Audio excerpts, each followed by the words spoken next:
Le Mac du GAM, ce sont des thématiques qui vous intéressent, discutées par des experts connus et reconnus.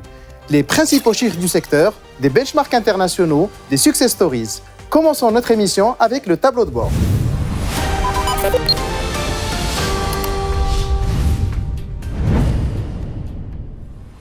Selon les données du SIOMED, la durée d'écoute moyenne de la télévision s'est stabilisée à 3h39. Nous attendons avec impatience les données à fin Ramadan. Le top 3 des programmes sur la télé reste les feuilletons sur l'Oula, suivis de la météo. Sur deuxième, ce sont les feuilletons turcs, suivis par Ahsen Pâtissier. Et selon le baromètre de Kantar, les dépenses des foyers marocains ont augmenté de 12%, malgré une baisse de la fréquentation des magasins de 1%. Un zoom par catégorie montre que ce sont les jus de fruits, les céréales et les tablettes de chocolat qui sont en augmentation, la confiserie, le lait en poudre et les desserts sont en diminution. Selon l'étude Digital Trend Morocco 2023, menée par Ipsos et Nest Click pour le compte du GAM, nous apprenons que les priorités stratégiques des annonceurs sont l'amélioration de leur e-réputation, 84%, améliorer leur notoriété, 84% également, et les points de contact, à savoir l'expérience client, avec 75%. Selon cette même étude, nous apprenons que les principaux objectifs de la stratégie digitale des annonceurs, c'est le développement des ventes, 69%, l'enrichissement de la connaissance client, 61%, et se démarquer des autres marques avec 54%. À la question « Quels sont les principaux outils digitaux que vous utilisez ?», les annonceurs ont répondu à 92% l'achat publicitaire sur les réseaux sociaux, 88% le référencement et les moteurs de recherche, en troisième position à 81% l'achat publicitaire sur les plateformes vidéo et en quatrième position à 77% les relations, presse et influenceurs. Pour ce qui est des investissements, 38% des annonceurs répondent que le digital représente plus de 25% de leur budget marketing. Passons à présent à la deuxième rubrique de notre émission, le débat du GAM.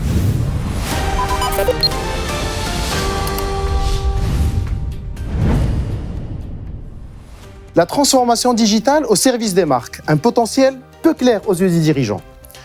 Cette tendance aujourd'hui pourtant bien installée requiert une vraie réflexion sur les challenges qu'elle nous ramène. Avant de recevoir mes invités pour en discuter, vidéo. La transformation digitale est un processus aujourd'hui incontournable qui consiste à utiliser la technologie pour améliorer les performances de l'économie et des entreprises en général. Elle permet également de mieux comprendre les besoins et les comportements des clients grâce à l'utilisation de la data. Les marques peuvent ainsi personnaliser leurs offres, leur communication et leur marketing en fonction des préférences individuelles de chaque client. Les marques qui réussissent leur transformation digitale sont les premières à avoir adopté les nouvelles technologies et à proposer des expériences clients innovantes. Starbucks, par exemple, utilise la technologie digitale pour améliorer l'expérience de ses clients. L'application mobile de l'entreprise permet sur place de passer une commande et de la payer à partir d'un téléphone portable. Starbucks a également expérimenté des assistants vocaux alimentés par l'intelligence artificielle pour prendre les commandes des clients dans leur voiture. La chaîne de restauration Domino's propose une fonctionnalité appelée Domino's Anywhere, qui permet aux clients de passer une commande via différentes plateformes et réseaux sociaux, tels que les smartwatches, Google Home, Facebook, Messenger ou Twitter. L'accent mis par l'entreprise sur ces technologies a augmenté de manière significative sa croissance. Et aujourd'hui, ces ventes digitales représentent plus de 70% des ventes aux États-Unis. Ces exemples confirment que les marques doivent intégrer ces évolutions des marchés et leur imposent une culture d'entreprise axée sur l'innovation, la collaboration et l'expérimentation. Comment l'entreprise doit intégrer cette nouvelle vision et comment les marques peuvent-elles s'adapter à ces profondes mutations ? Et donc, pour parler de tous ces sujets, j'ai le plaisir de recevoir aujourd'hui Mourad Mahjoubi. Mourad, tu es directeur général de Visiative Africa. C'est ça. Marhaba bik maana. Merci beaucoup, merci pour l'invitation. Merci à toi de l'avoir accepté. Et j'ai également le plaisir de recevoir Abdelhak Ben Karoum, founder and director de Eastheimer International. Abdelhak, tu es basé à Shanghai. Exact. Et on profite de ton passage à Casablanca pour tourner cette émission. Merci d'avoir accepté notre invitation. Merci à vous.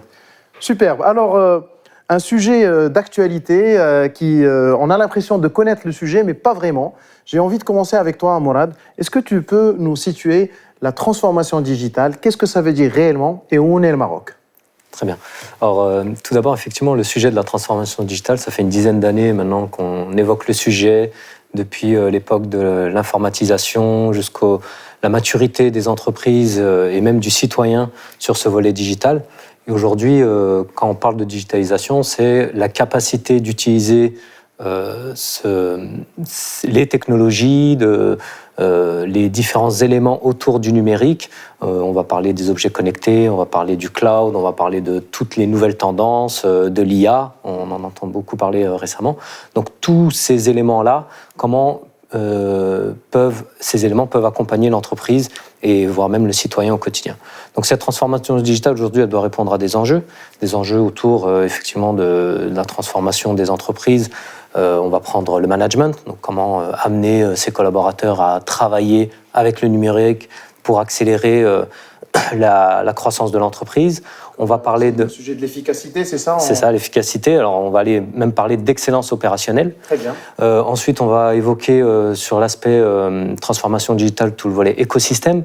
Donc, interconnecter les réseaux, les communautés pour fédérer autour du numérique tous les dispositifs pour justement accélérer cette croissance, toujours dans le monde de l'entreprise. Pour le particulier, c'est comment avoir des e-services qui leur permettent au quotidien de faciliter les différentes tâches administratives ou alors les accès à différents services par rapport à des organisations, banques, assurances, etc. On va également soulever dans la transformation digitale le vrai sujet qui est la data. Donc comment capter cette data, comment l'analyser et comment on va être capable de prendre des décisions par rapport à cette information qui aujourd'hui est capable d'être collectée, analysée et transformée au niveau d'une organisation. Très bien, donc un vrai enjeu qui concerne l'ensemble de l'écosystème, le client, le citoyen qui est au centre, mais également les organisations, qu'elles soient publiques ou privées, c'est bien cela. Et Mourad, quand tu nous donnes cette perspective-là, c'est assez universel quand même. Le Maroc, on en est où?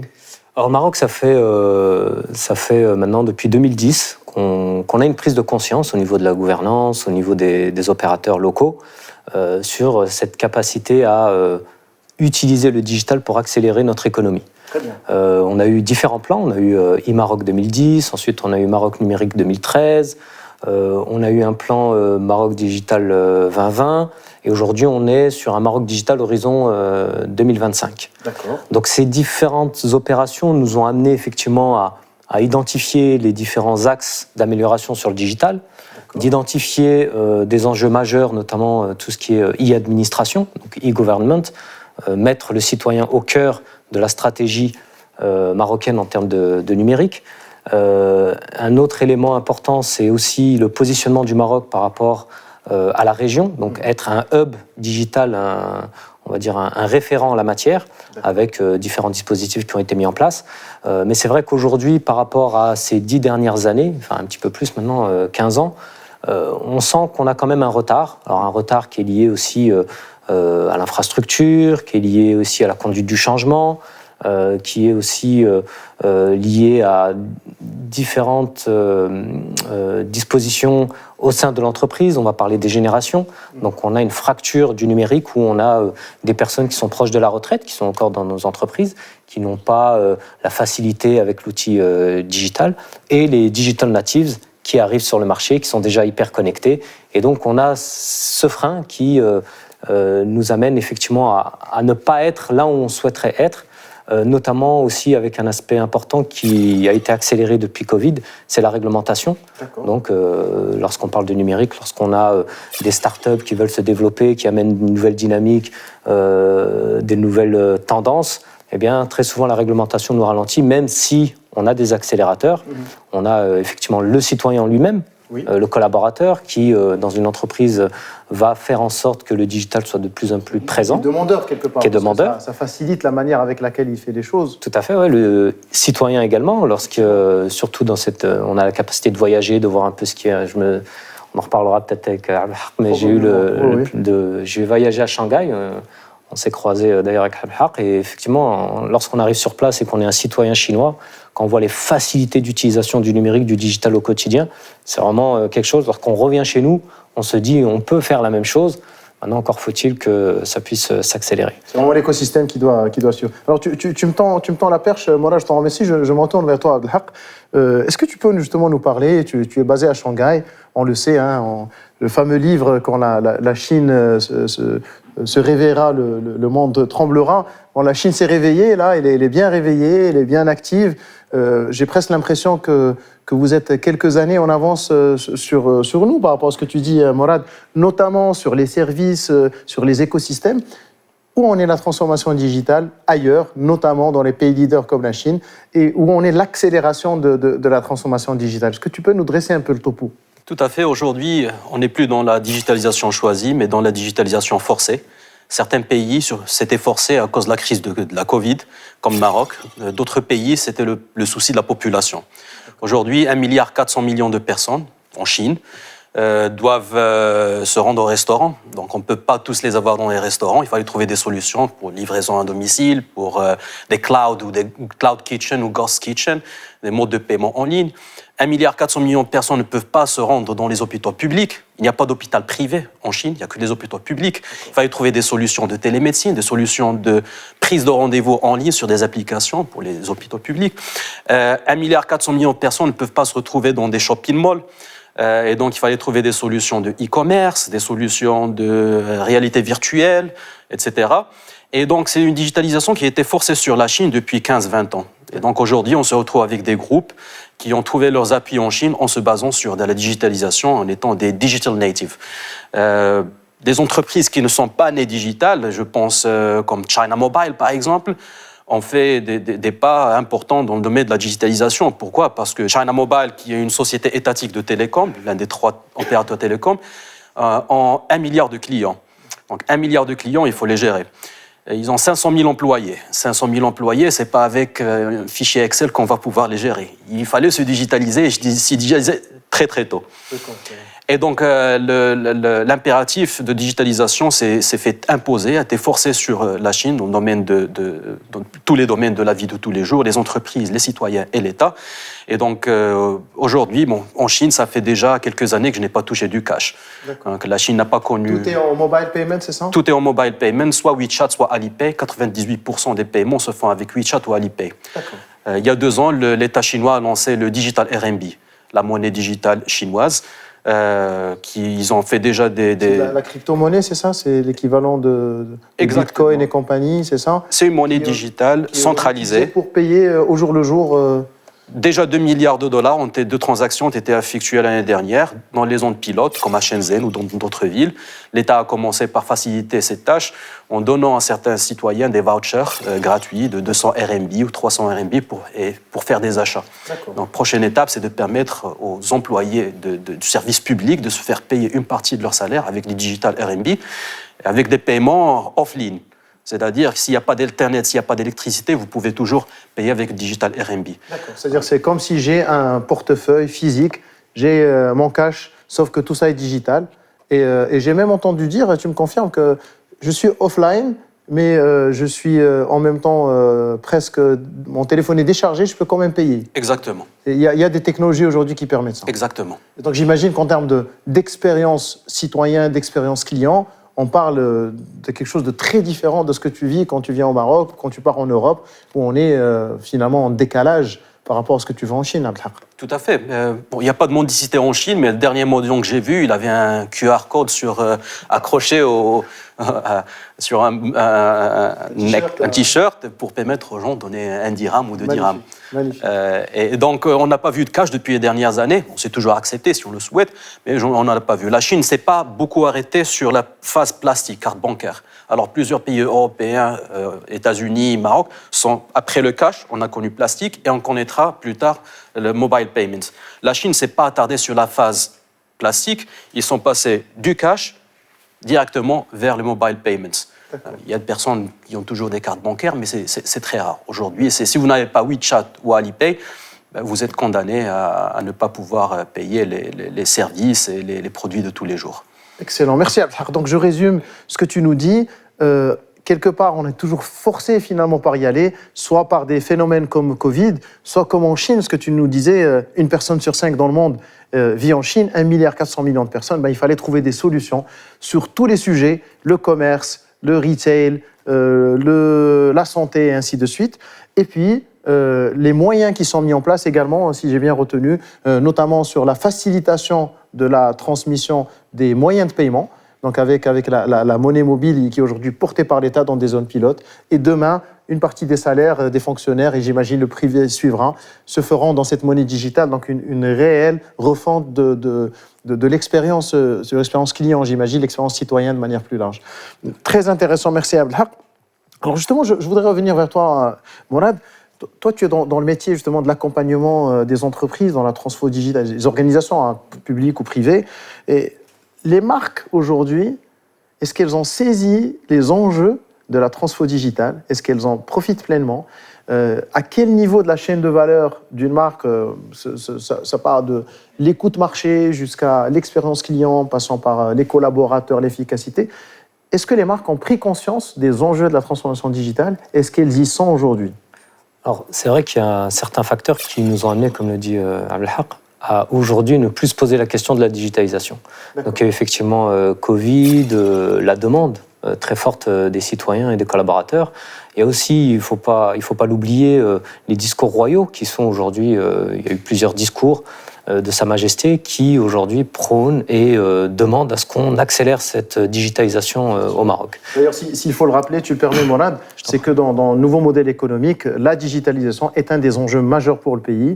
Et donc, bien évidemment, on retrouve ça dans les discours royaux, mais également dans les stratégies gouvernementales. Et c'est vrai que c'est un vrai enjeu pour la création d'écosystèmes. D'ailleurs, Abdelhak nous parlait de ce que l'État chinois fait. Et donc, ce que tu dis, Mourad, si j'ai bien compris, c'est que cette impulsion à plus haut niveau de l'État favorise cette prise de conscience. C'est un sujet de gouvernance. Ça veut dire qu'aujourd'hui, aussi bien au niveau de l'État que dans le monde de l'entreprise, c'est la gouvernance qui doit impulser et qui doit amener cette transformation et cette digitalisation. Donc aujourd'hui, en tant qu'acteur de la digitalisation, aujourd'hui on se veut être partenaire de nos clients dans leur transformation, avec la mise en place effectivement de solutions, de plateformes pour digitaliser par exemple le parcours client, pour mobiliser les collaborateurs autour des outils numériques pour faciliter leur travail au quotidien, comme je le disais tout à l'heure, le captage de la donnée pour prendre des décisions, développer tous les outils et les e-services à ses clients, partenaires, fournisseurs pour accélérer la fidélisation. Donc en fait, l'entreprise aujourd'hui est consciente de ces aspects-là. Maintenant, encore faut-il le faire. C'est ça, et passer à l'action. Est-ce que tu vois des marques, des organisations qui passent à l'action? Alors, il y a le passage à l'action, comme je le disais, par le biais de la gouvernance. Donc là, il y a des belles entreprises qui ont fait le choix. Très souvent, on parle du privé, mais les administrations également. On a des clients localement qui sont des ministères, qui sont des offices, qui nous font confiance aujourd'hui. Concrètement, quel type de service vous leur apportez? Quelle transformation ils mettent en place? Alors, par exemple, si on va parler de l'écosystème, qui est un enjeu majeur aujourd'hui dans la transformation digitale, on a par exemple un office qui opère dans le domaine de l'information, qui aujourd'hui a développé une plateforme, qu'on les a accompagnés sur la capacité à saisir des dossiers en ligne directement, suivre ces dossiers, pouvoir les valider, pour ne plus être dans le mode j'arrive avec mes documents que j'imprime, que je remplis, que je vais déposer au bureau d'ordre et puis ensuite je vais attendre un retour par mail, etc. Donc là, tout est digitalisé, tout est plateformisé. Donc ça, c'est des exemples concrets. Et puis si on rentre dans le volet administration, pendant Covid, pendant le confinement, les personnes ne pouvaient plus recevoir les personnes. Donc là, on a vraiment eu la capacité à accélérer des e-services. Donc e-service, ça veut dire, historiquement, quand je me déplaçais dans une administration, que je faisais la queue, etc., avec un ticket, là, je suis chez moi, je suis devant mon ordinateur, je me connecte, je crée mon compte, j'ai un contrôle, etc., je transmets mes pièces, et puis je peux obtenir mon document avec toutes les caractéristiques liées à l'administration en question. D'accord. Et est-ce que ce type de transformation, tu l'as vécu aussi dans le cadre de tes interventions professionnelles, de ce que tu observes. Est-ce que tu vois des vrais changements, bien évidemment au niveau pays, tu en as cité certains, mais sur des entreprises, des organisations, des marques qui ont fait le choix de se dire on va se lancer, et il y avait un avant et un après transformation digitale pour l'expérience client, pour l'impact qu'elle peut avoir sur leur communauté cible? Tout à fait. Mis à part le gouvernement, je parle toujours de la Chine, le gouvernement chinois qui a entrepris des démarches dans le domaine de la digitalisation en tant qu'investisseur, en tant que supporter et en tant que consommateur des technologies, de nouvelles technologies, pour faciliter la vie des citoyens, pour permettre l'accès aux services, de tous les services, aux coins les plus reculés de la Chine, qui est un grand pays avec 1,4 million d'habitants. Et donc, nous avons des entreprises qui ont pu capitaliser sur ça. Un exemple, c'est l'un de nos clients, Alibaba, qui, pendant la crise de la Covid, est parti vers les fermiers, dans les coins les plus reculés en Chine, sont venus avec leurs caméras, avec leurs microphones, maquillage, etc., avec leur infrastructure, pour permettre aux fermiers de faire des live streams et de vendre en ligne pendant le Covid. C'est-à-dire se débarrasser des intermédiaires et faciliter l'accès de tous les citoyens chinois à un produit qui vient directement de la ferme.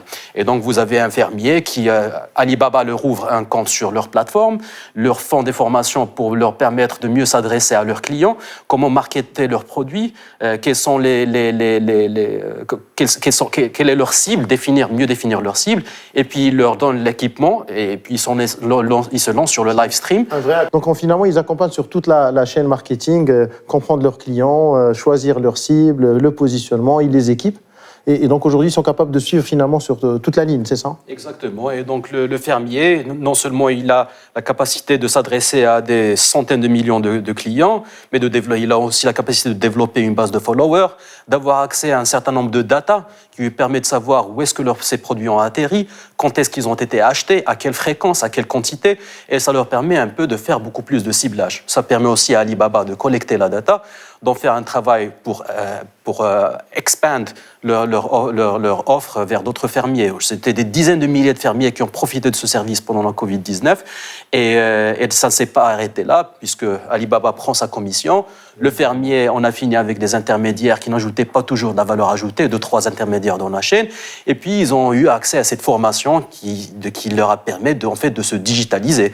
Et ce qu'il fallait, c'est juste un numéro de un téléphone, un smartphone et l'Internet. Et ils se sont lancés. Et donc, à savoir ça c'est le b.a.-ba de la digitalisation, c'est smartphone, Internet, paiement mobile. Si on n'a pas ça, on n'a pas de digitalisation. Donc, dès qu'on a ça, on peut avoir l'infrastructure pour faciliter le e-commerce, l'acheminement des biens à droite et à gauche. Donc, la Chine a pu capitaliser sur ça. Et donc, c'est un modèle qui a été exportable vers certains pays en Asie et qui est encore exportable dans certains pays en Afrique.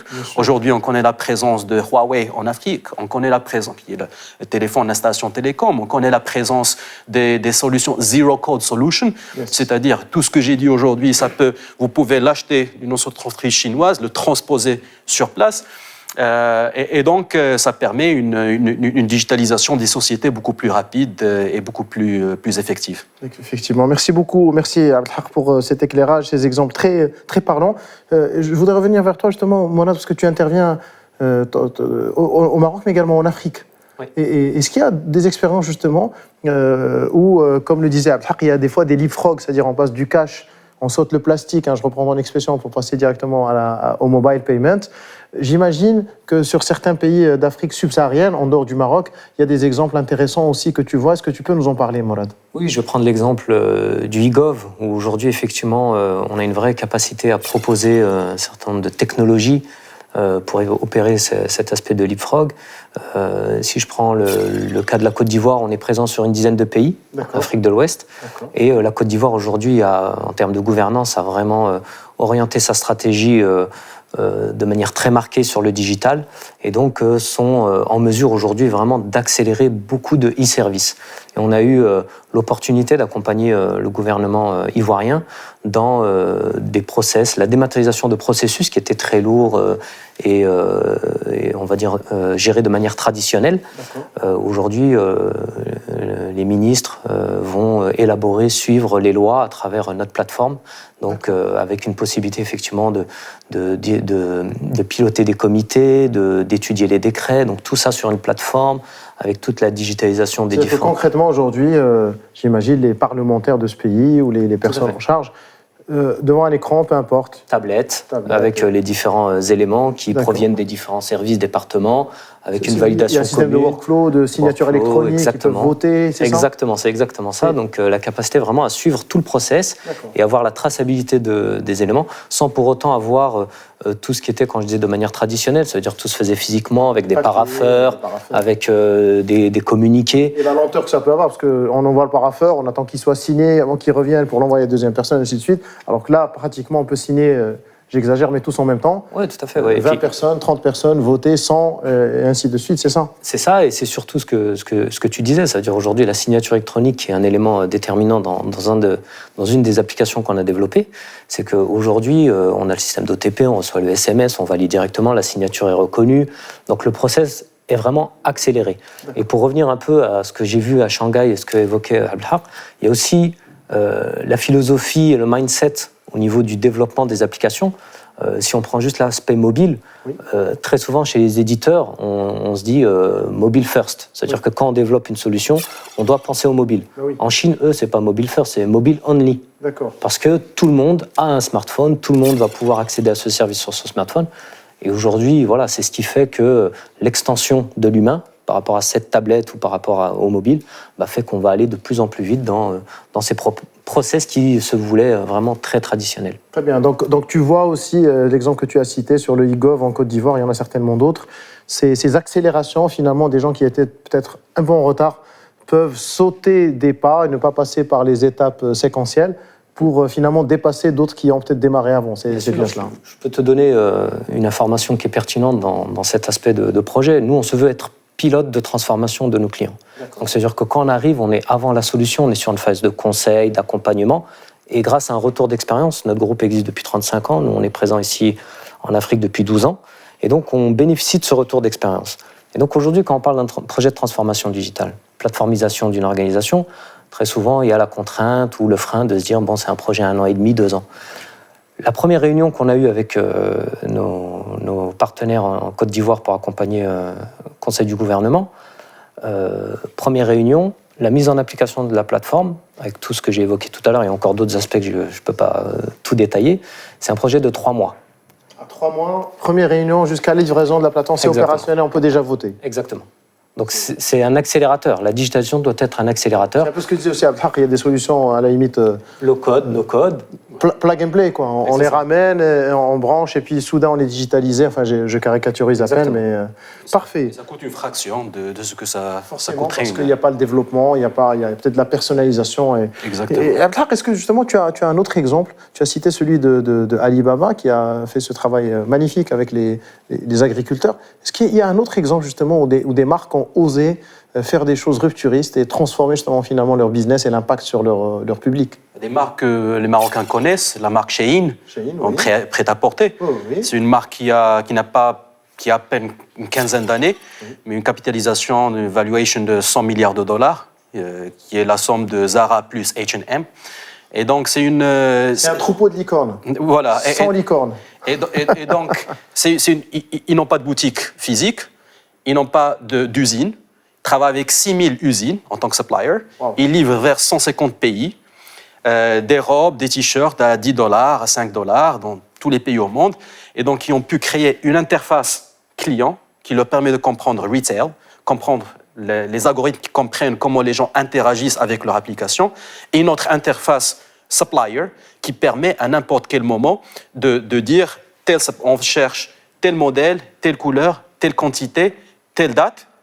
On parle à ce supplier dans ce coin-là qui va nous livrer ça dans 48 heures ou dans 3 jours. Exceptionnel. Et donc avoir la capacité d'avoir cette interface de ce côté vers retail, une interface vers supplier, les 6000 fournisseurs, 6000 usines, et puis être au milieu et pouvoir faciliter un conduit entre ces deux interfaces. Orchestrer tout ça pour un maximum d'efficacité. Et là, voilà, ça fait la capacité de créer des milliers de modèles par jour qui atterrissent sur l'application. Impressionnant.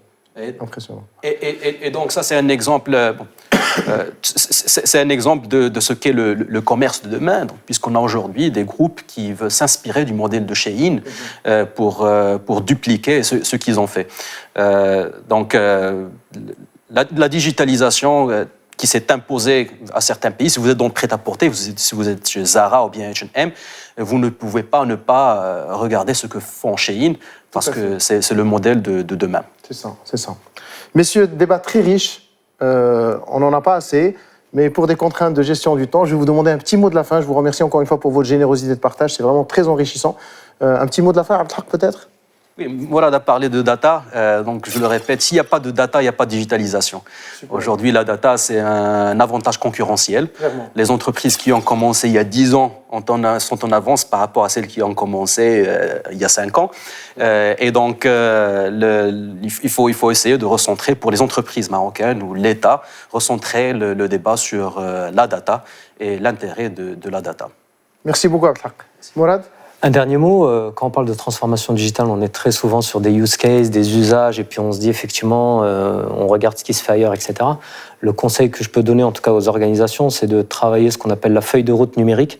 Ça veut dire vraiment avoir un plan, une vision alignée avec les enjeux de l'entreprise, et donc ne pas simplement, comme on le dit, développer des e-services à gauche à droite, mais vraiment d'orchestrer, effectivement, d'orchestrer grâce à cette feuille de route numérique son projet de digitalisation. Super, merci beaucoup Mourad.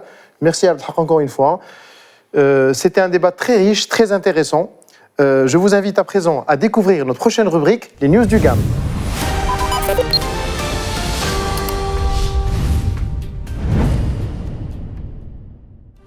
Dans les news du GAM, nous revenons sur l'African Digital Summit, la 5e édition, un grand succès, les news.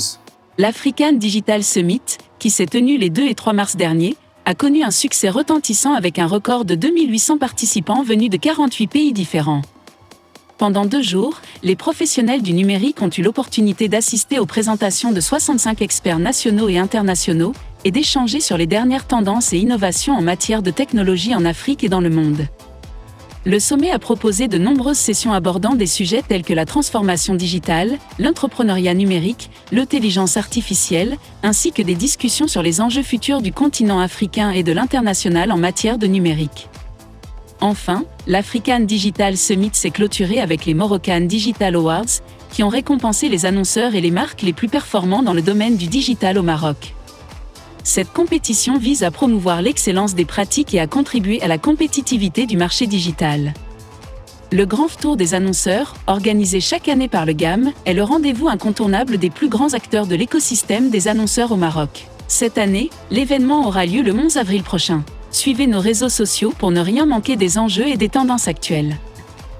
Brand Africa, une organisation qui vise à promouvoir les marques africaines à travers des études et des analyses approfondies. Nous allons à la rencontre de TB Ikalafeng, président et fondateur de Brand Africa. C'est le case study du mois.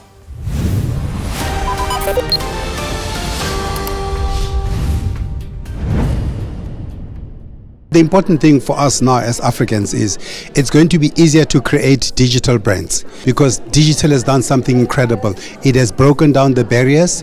It has made it easier for anybody to access the brands, and everybody is a brand builder. So what digital is going to do for us is going to enable us first to connect with consumers faster and easier. Secondly, to be able to serve them through digital, and third, to be able to measure the impact and performance of our brands. If you look at a brand like M-Pesa, which has accelerated access to financial services from 5% in 2006 to 70% in 2010. M-Pesa alone drives more than 60% of the GDP of Kenya. So digital is the way to go. What we should take out of all this is, especially what I covered today, I looked at most of the brands which are driving connections and consumers and serving consumers in the continent are not African brands. So the most important thing is for us to drive an African revolution, African brand revolution, is for us to create brands which are made in Africa, because we've learned one thing from the Chinese, we've learned one thing from the European, we've learned one thing from all of Asia, that the person or the company or the organization that owns the digital highway also owns the way to the hearts and the pockets of Africans. Our continent is amazing, isn't it? It's a very resilient continent through all the challenges it's gone through, all 54 countries. It is an entrepreneurial continent because this is a continent where people believe they can still do things. People can create. It is an innovative continent. It is an adaptive continent. The people in this continent, despite all the challenges, keep moving, keep creating, and keep believing and keep hoping. Our continent since 1963 had a great plan to unite the continent, a great plan to create a common citizenship, a great plan to break up the borders and enable the movements of goods in the continent. So we're looking at 2030 as a first mark to see by 2030 whether we are able to increase from 15 to 18% the movement of goods in the continent to about 50%, which is the goal that AFCFTA have set for the continent. So that'll be the first marker of where the continent is going. So how do I see this continent? I'm an African, I've got nowhere else to go.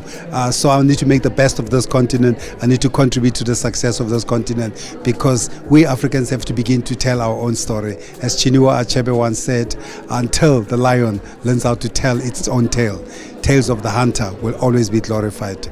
There's never been a better time to be an African. C'était le Mac du GAM, votre rendez-vous mensuel sur l'actualité du marketing, de la publicité, des médias et du digital au Maroc et à l'international. Je vous donne rendez-vous le mois prochain.